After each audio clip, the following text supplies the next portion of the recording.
That splendid music, the coming in music, the Elephant March from Aida, is the music I've chosen for my funeral. And you can see why it's triumphal. I won't feel anything, but if I could, I would feel triumphal at having lived at all, and at having lived on this splendid planet, and having been given the opportunity to understand something about why I was here in the first place before not being here. Can you understand my quaint English accent? Okay. Like everybody else, I was entranced yesterday by the animal session, Robert Full and Franz Lanting and others, the beauty of the things that they showed. The only slight jarring note was when Jeffrey Katzenberg said of the Mustang, the most splendid creatures that God put on this earth. Now, of course, we know that he didn't really mean that, but in this country at the moment, you can't be too careful.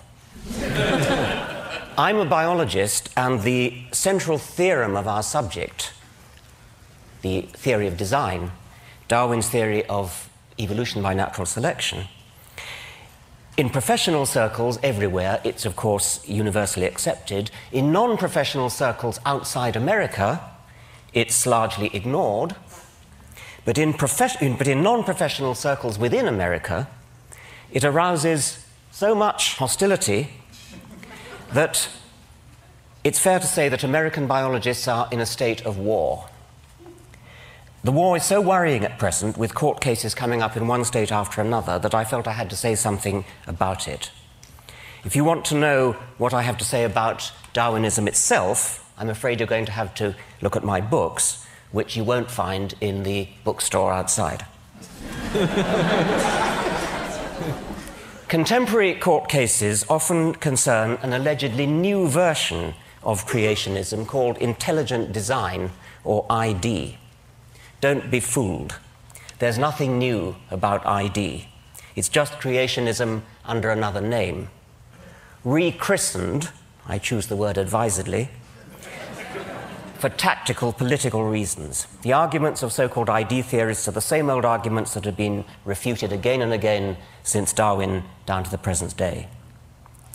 There is an effective evolution lobby coordinating the fight on behalf of science, and I try to do all I can to help them, but they get quite upset when people like me dare to mention that we happen to be atheists as well as evolutionists. They see us as rocking the boat, and you can understand why. Creationists, lacking any coherent scientific argument for their case, fall back on the popular phobia against atheism. Teach your children evolution in biology class, and they'll soon move on to drugs, grand larceny, and sexual perversion.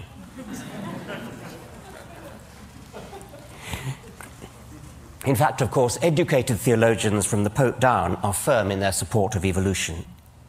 This book, Finding Darwin's God, by Kenneth Miller, is one of the most effective attacks on intelligent design that I know, and it's all the more effective because it's written by a devout Christian. People like Kenneth Miller could be called a godsend to the evolution lobby, because they expose the lie that evolutionism is, as a matter of fact, tantamount to atheism. People like me, on the other hand, rock the boat.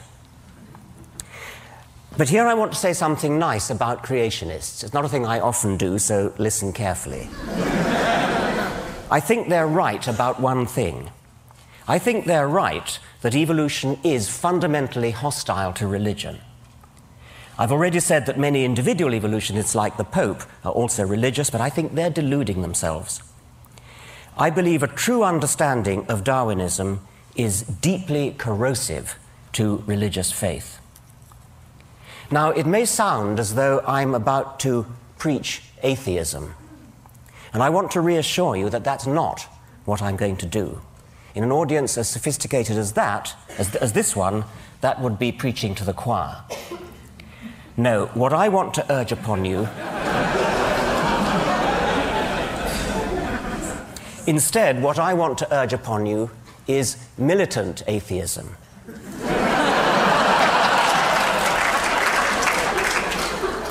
But that's putting it too negatively. If I was a person who were interested in preserving religious faith, I would be very afraid of the positive power of evolutionary science, and indeed science generally, but evolution in particular, to inspire and enthrall, precisely because it is atheistic. Now, the difficult problem for any theory of biological design is to explain the massive statistical improbability of living things. Statistical improbability in the direction of good design. Complexity is another word for this. The standard creationist argument, there is only one, they all reduce to this one, takes off from statistical improbability. Living creatures are too complex to have come about by chance, therefore they must have had a designer. This argument, of course, shoots itself in the foot. Any designer capable of designing something really complex has to be even more complex himself. And that's before we even start on the other things he's expected to do, like forgive sins, bless marriages, listen to prayers, favor our side in a war, disapprove of our sex lives, and so on. Complexity is the problem that any theory of biology has to solve. And you can't solve it by postulating an agent that is even more complex, thereby simply compounding the problem.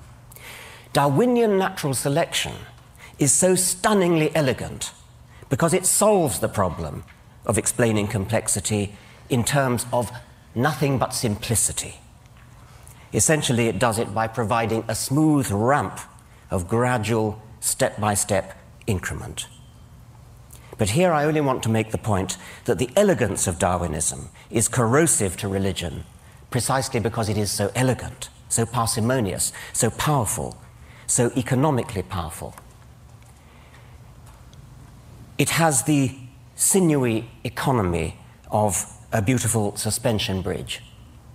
The God theory is not just a bad theory, it turns out to be in principle incapable of doing the job required of it. So returning to tactics and the evolution lobby, I want to argue that rocking the boat may be just the right thing to do. My approach to attacking creationism is unlike the evolution lobby. My approach to attacking creationism is to attack religion as a whole. And at this point, I need to acknowledge the remarkable taboo against speaking ill of religion. And I'm going to do so in the words of the late Douglas Adams, a dear friend who, if he never came to TED, certainly should have been invited.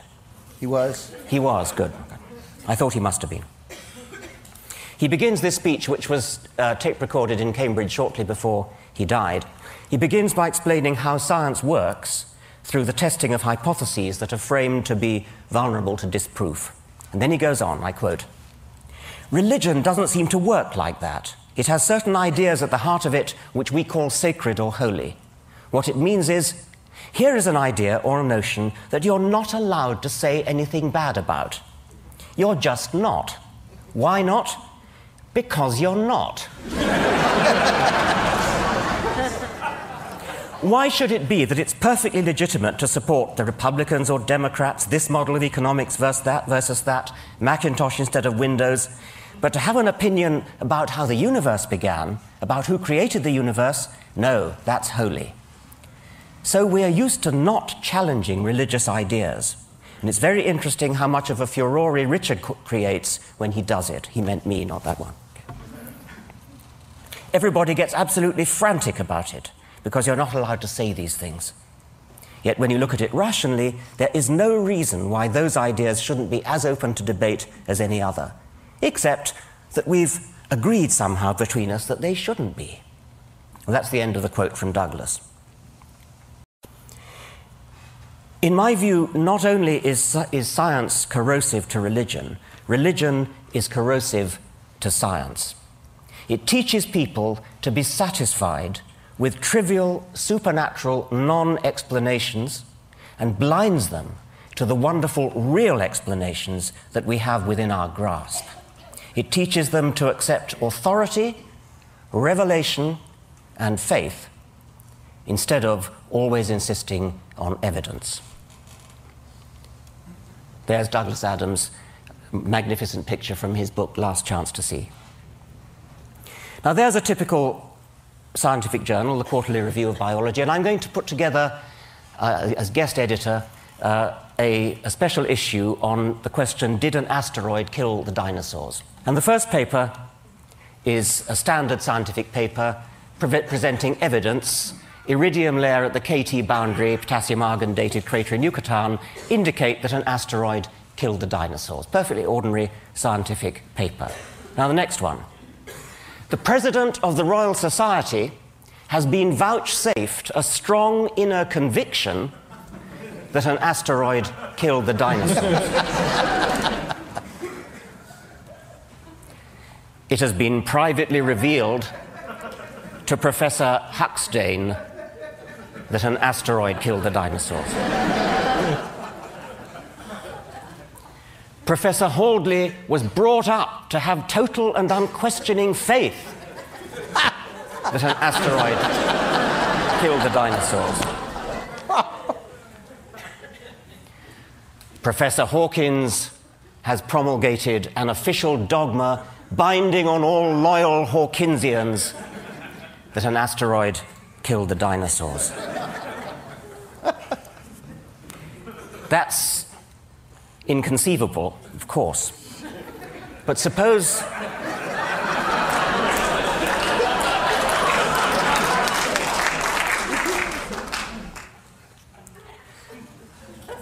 in 1987, a reporter asked George Bush Sr. whether he recognized the equal citizenship and patriotism of Americans who are atheists. Mr. Bush's reply has become infamous. No, I don't know that atheists should be considered citizens, nor should they be considered patriots. This is one nation under God. Bush's bigotry was not an isolated mistake blurted out in the heat of the moment and later retracted. He stood by it in the face of repeated calls for clarification or withdrawal. He really meant it. More to the point, he knew it posed no threat to his election. Quite the contrary. Democrats, as well as Republicans, parade their religiousness if they want to get elected. Both parties invoke one nation under God. What would Thomas Jefferson have said? Incidentally, I'm not usually very proud of being British, but you can't help making the comparison.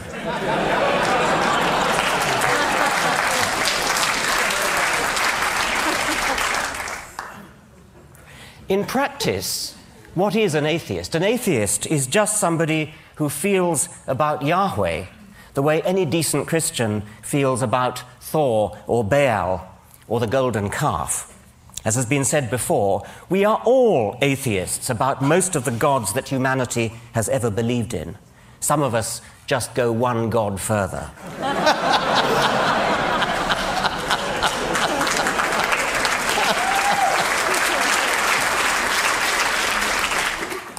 And however we define atheism, it's surely the kind of academic belief that a person is entitled to hold without being vilified as an unpatriotic, unelectable non-citizen. Nevertheless, it's an undeniable fact that to own up to being an atheist is tantamount to introducing yourself as Mr. Hitler or Miss Beelzebub. And that all stems from the perception of atheists as some kind of weird, way-out minority. Natalie Angier wrote a rather sad piece in The New Yorker saying how lonely she felt as an atheist. She clearly feels in a beleaguered minority. But actually, how do American atheists stack up numerically? The latest survey makes surprisingly encouraging reading. Christianity, of course, takes a massive lion's share of the population, with nearly 160 million. But what would you think was the second largest group, convincingly outnumbering Jews, with 2.8 million, Muslims with 1.1 million, Hindus, Buddhists, and all other religions put together? The second largest group, with nearly 30 million, is the one described as non-religious or secular. You can't help wondering why vote-seeking politicians are so proverbially overawed by the power of, for example, the Jewish lobby. The State of Israel seems to owe its very existence to the American Jewish vote, while at the same time consigning the non-religious to political oblivion. This secular non-religious vote, if properly mobilized, is 9 times as numerous as the Jewish vote. Why does this far more substantial minority not make a move to exercise its political muscle? Well, so much for quantity. How about quality? Is there any correlation, positive or negative, between intelligence and tendency to be religious?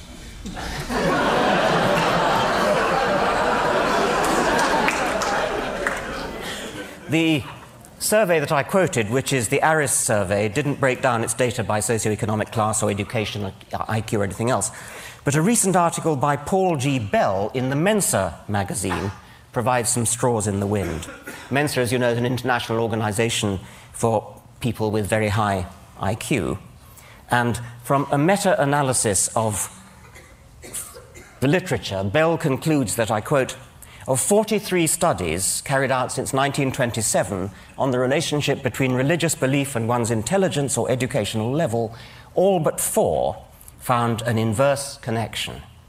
That is, the higher one's intelligence or educational level, the less one is likely to be religious. Well, I haven't seen the original 42 studies, and I can't comment on that meta-analysis, but I would like to see more studies done along those lines.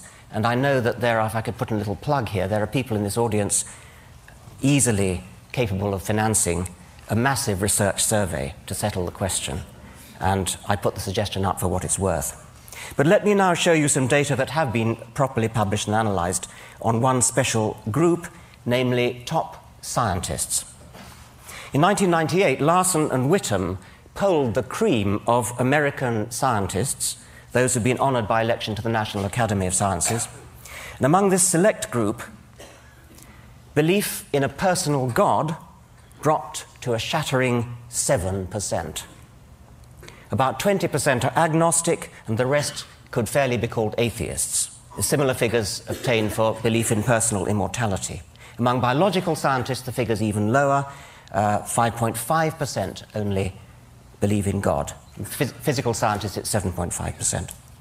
I've not seen corresponding figures for elite scholars in other fields, such as history or philosophy, but I'd be surprised if they were different.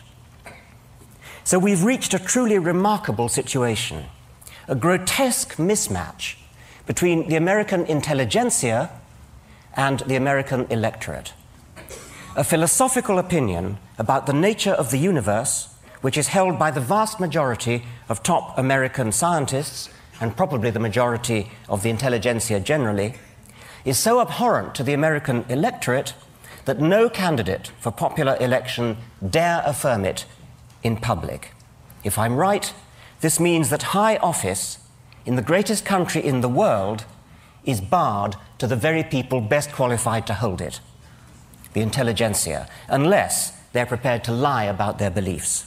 To put it bluntly, American political opportunities are heavily loaded against those who are simultaneously intelligent and honest.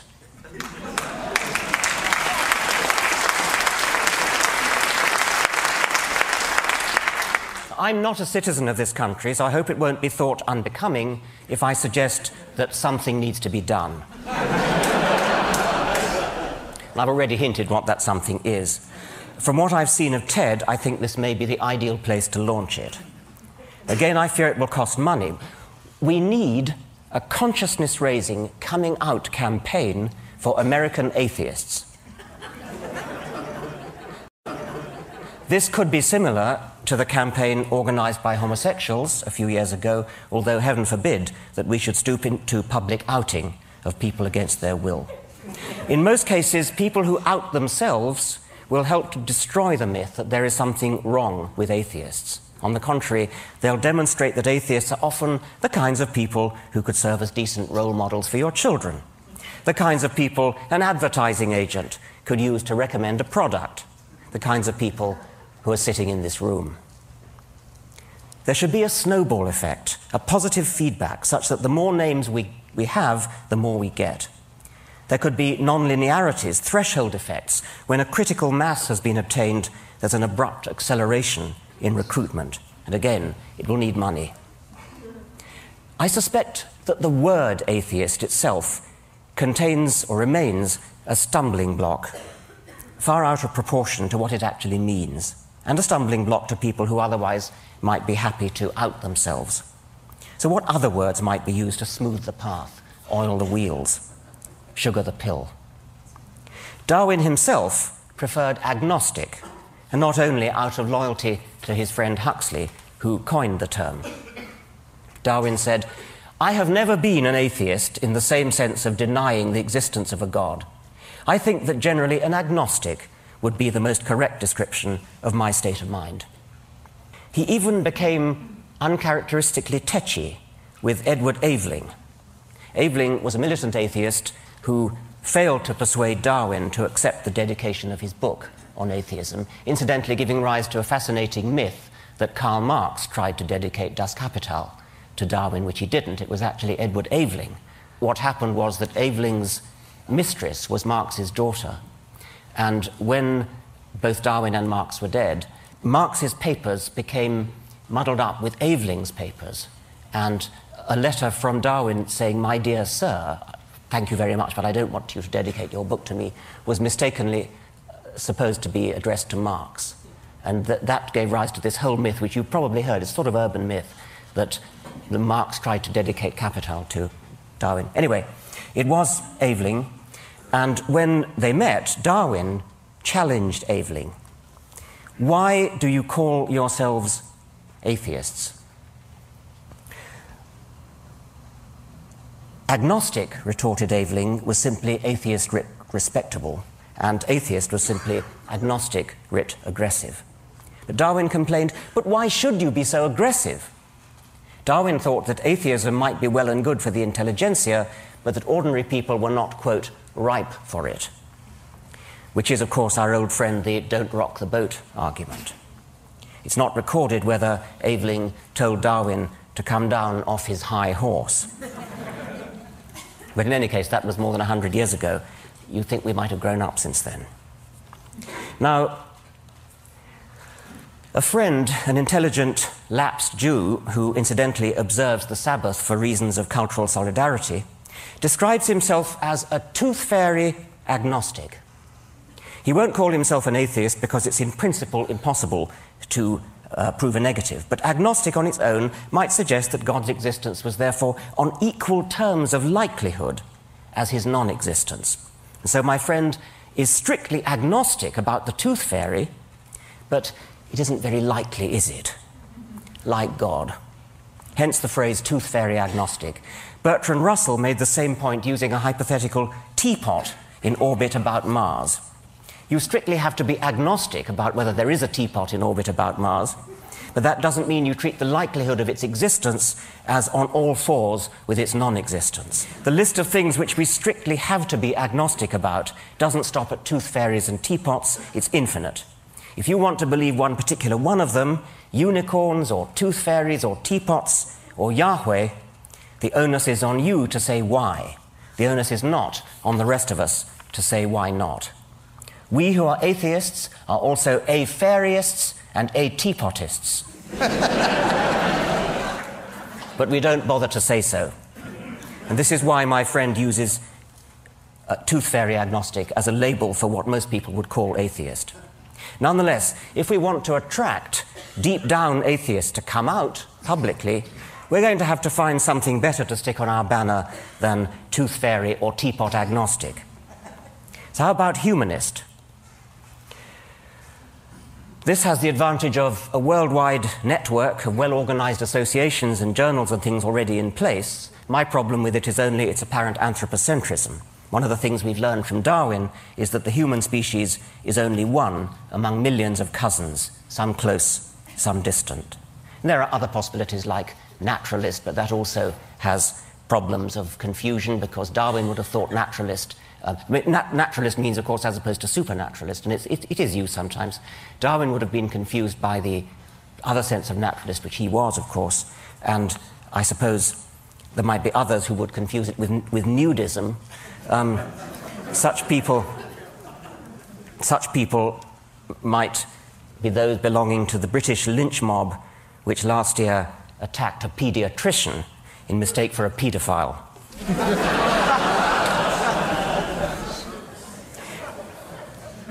I think the best of the available alternatives for atheist is simply non-theist. It lacks the strong connotation that there's definitely no God, and it could therefore easily be embraced by teapot or tooth fairy agnostics. It's completely compatible with the God of the physicists. When atheists like Stephen Hawking and Albert Einstein use the word God, they use it, of course, as a metaphorical shorthand for that deep, mysterious part of physics which we don't yet understand. Non-theist will do for all that, yet unlike atheist, it doesn't have the same phobic, hysterical responses. But I think, actually, the alternative is to grasp the nettle of the word atheism itself, precisely because it is a taboo word, carrying frissons of hysterical phobia. Critical mass may be harder to achieve with the word atheist than with the word non-theist, or some other non-confrontational word. But if we did achieve it with that dread word, atheist itself, the political impact would be even greater. Now, I said that if I were religious, I'd be very afraid of evolution. I go further. I would fear science in general if properly understood. And this is because the scientific worldview is so much more exciting, more poetic, more filled with sheer wonder than anything in the poverty-stricken arsenals of the religious imagination. As Carl Sagan, another recently dead hero, put it, how is it that hardly any major religion has looked at science and concluded, this is better than we thought? The universe is much bigger than our prophets said, grander, more subtle, more elegant. Instead, they say, no, no, no, my God is a little God, and I want him to stay that way. A religion, old or new, that stressed the magnificence of the universe, as revealed by modern science, might be able to draw forth reserves of reverence and awe hardly tapped by the conventional faiths. Now, this is an elite audience, and I would therefore expect about 10% of you to be religious. Many of you probably subscribe to our polite cultural belief that we should respect religion. But I also suspect that a fair number of those secretly despise religion as much as I do. If you're one of them, and of course many of you may not be, but if you are one of them, I'm asking you to stop being polite, come out and say so. And if you happen to be rich, give some thought to ways in which you might make a difference. The religious lobby in this country is massively financed by foundations, say nothing of all the tax benefits, by foundations such as the Templeton Foundation and the Discovery Institute. We need an anti-Templeton to step forward. If my books sold as well as Stephen Hawking's books, instead of only as well as Richard Dawkins' books, I'd do it myself.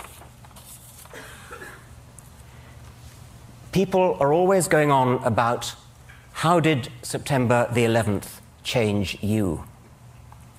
Well, here's how it changed me. Let's all stop being so damned respectful. Thank you very much.